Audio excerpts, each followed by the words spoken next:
Delegation is the process of entrusting duties and related authority to subordinates, thus empowering them to make decisions and perform within prescribed limits. Delegation should not be used as a way for managers to get rid of unpleasant tasks. Accountability is the obligation one has to one's boss and the expectation that employees will accept credit or blame for the results achieved in performing assigned tasks. Assigning duties to subordinates. Not all functions can be delegated, but those that can should be assigned to employees who are qualified to perform them. Granting authority means giving the employee the right and power to act, to utilize necessary resources, and to make decisions, all within set limits. Defining limitations involves telling employees explicitly what authority they have, what they can and what they cannot do.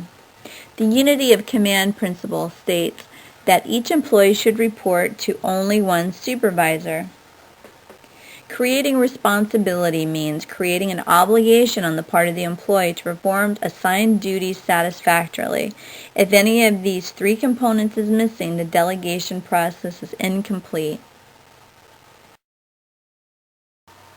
Supervisors who delegate tasks are still personally accountable to their bosses for work done in the supervisor's departments by their employees. Supervisors are often hesitant to delegate to employees for a number of reasons. Sometimes there is a shortage of qualified employees. Most often, these supervisors feel that their employees are not capable, and so the employees never get the opportunity to try their authority skills. Sometimes supervisors are fearful of employees making mistakes. Because the supervisor is ultimately responsible for all the work done in their department, some supervisors retain the work for fear that employees might screw up. Some supervisors have the mentality of, I'd rather do it myself. They believe that it's easier to do the job personally than it is to clearly explain and appropriately train employees. However, the supervisor's job is to supervise, not to do all the work for the employees. There are some other factors also that include some supervisors fear that giving employees authority will make the supervisor obsolete or unnecessary. Some supervisors fear that employees really don't want added authority or responsibility. And finally, some supervisors feel that delegation is difficult if it's not part of the organization's overall culture.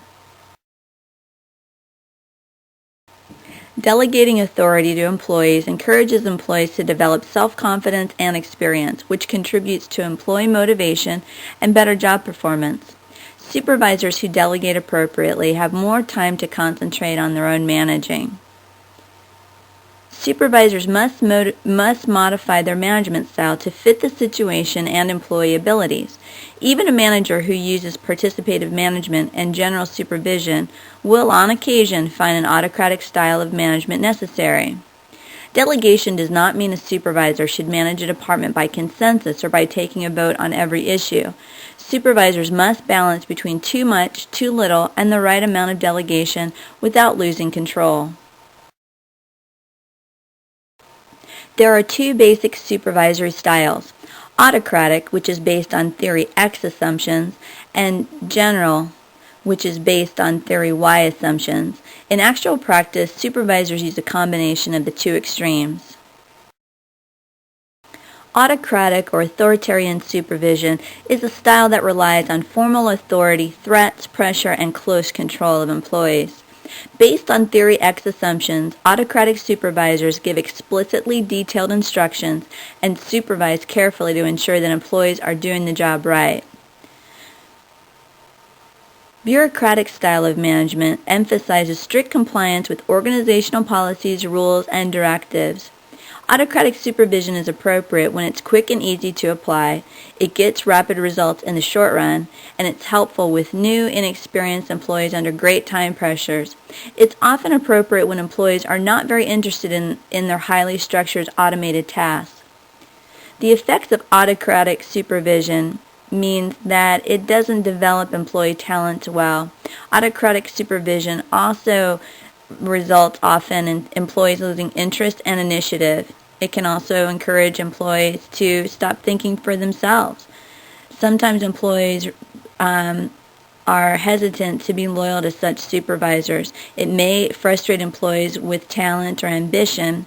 And finally, autocratic supervision leads employees with potential to leave at the earliest opportunity.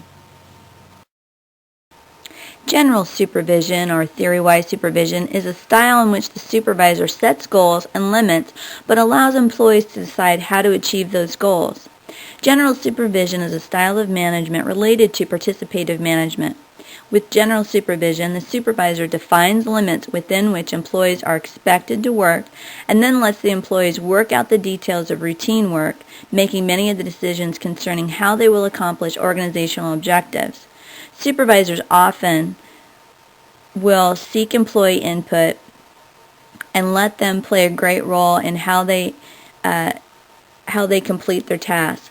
But supervisors don't give minutely detailed instructions for task completion. Free rein, or laissez-faire leadership, is a process by which a supervisor delegates virtually all authority to employees to decide how they will act without the supervisor's involvement. Participative management allows employees to influence and share in organizational decision-making. A supervisor using a participative approach discusses with employees the feasibility, workability, extent, and content of a problem before issuing a directive. With the participative approach, employees tend to feel a greater sense of empowerment.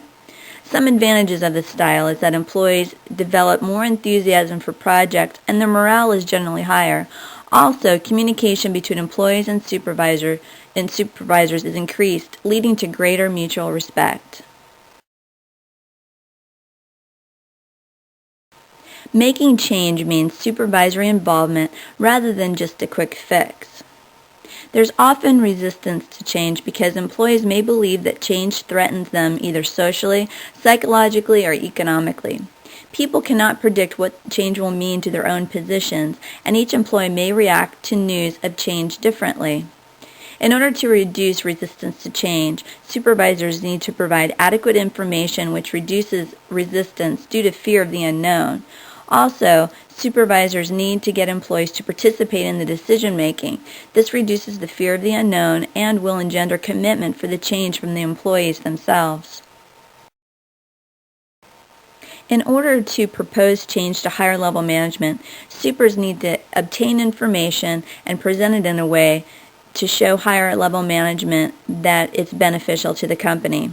Supervisors should also consult with other managers to lessen the likelihood of resistance from them. This may also provide insightful suggestions. Supervisors then need to write a formal proposal, putting in the effort and time that such proposals require. Finally, supervisors have to make a formal presentation if requested, with ample time allowed for questions and discussion. If higher-level management accepts a proposed change, the supervisor should follow up and work out problems that arise during implementation.